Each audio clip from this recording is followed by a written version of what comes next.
जी, हमारे देश की प्रधानमंत्री सम्मानीय रही है। मैं आपसे ही पूछना चाहता हूँ कि हम हमारे परिवार में हमारे जो बुजुर्ग हैं, उनको क्या हम दादा-दादी नहीं बोलते हैं? क्या माता-पिता नहीं बोलते हैं? ताऊ-ताई नहीं बोलते हैं? क्या ये सम्मानजनक शब्द है हमारे हिंदी की डिक्शनरी के अंदर भी और हमारे परिवार के अंदर बोलचाल के अंदर भी है। हमारे और आपके हमारे में हमारे नहीं, हमने ये कहा है कि चूँकि राउ इंदिरा गांधी जी कांग्रेस की बड़ी नेता रही है।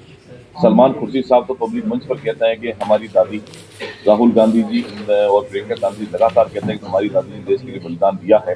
हमने भी वही शब्द का इस्तेमाल किया है कि हम जो आपकी बड़ी नेता रही है, जिनके नाम से योजना चली है, तो जो योजना हम चलाते हैं, उसका इम्प्लीमेंटेशन जो है, वो जनता के बीच में सही तरीके से पहुँचे। जिस योजना के बारे में मैंने बताया था, वो योजना पूर्व सरकार ने लागू करी थी, घोषणा करी, लेकिन उसके फंड प्रोविज़न नहीं किया था।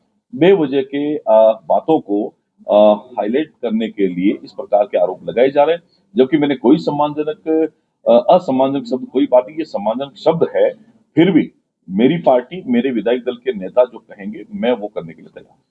आप अपने बयान पे कायम है क्या सर? जो गलत सही मान रहे हैं वो? देखिए, मैंने जिस दिन ये बयान दिया था विधानसभा के अंदर, जब हंगामा विपक्ष के साथियों ने किया, मैंने माननीय अध्यक्ष जी को ये आग्रह किया था कि अगर कांग्रेस के साथियों को लगता है कि अपमानजनक शब्द है, असंसदीय है, तो उसको उसकी कार्रवाई से निकाल दिया जाए, मुझे कोई आपत्ति नहीं है।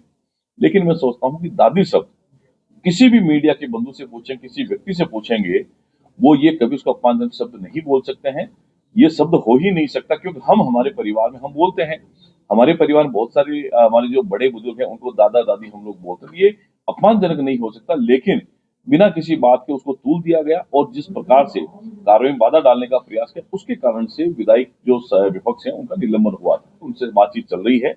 हमारे 3-3 मंत्री हैं, उनसे बात कर चुके हैं और हमारा भी प्रयास है कि हम लोग विपक्ष के साथियों को साथ लेकर के चले। संसद हो चाहे विधानसभा हो, उसकी कार्रवाई लगातार चलनी चाहिए क्योंकि जनहित के जो मुद्दे हैं, वो मुद्दे बहस में आए, चर्चा में आए, तो उसका जो परिणाम है, वो जनता के हित में होना चाहिए।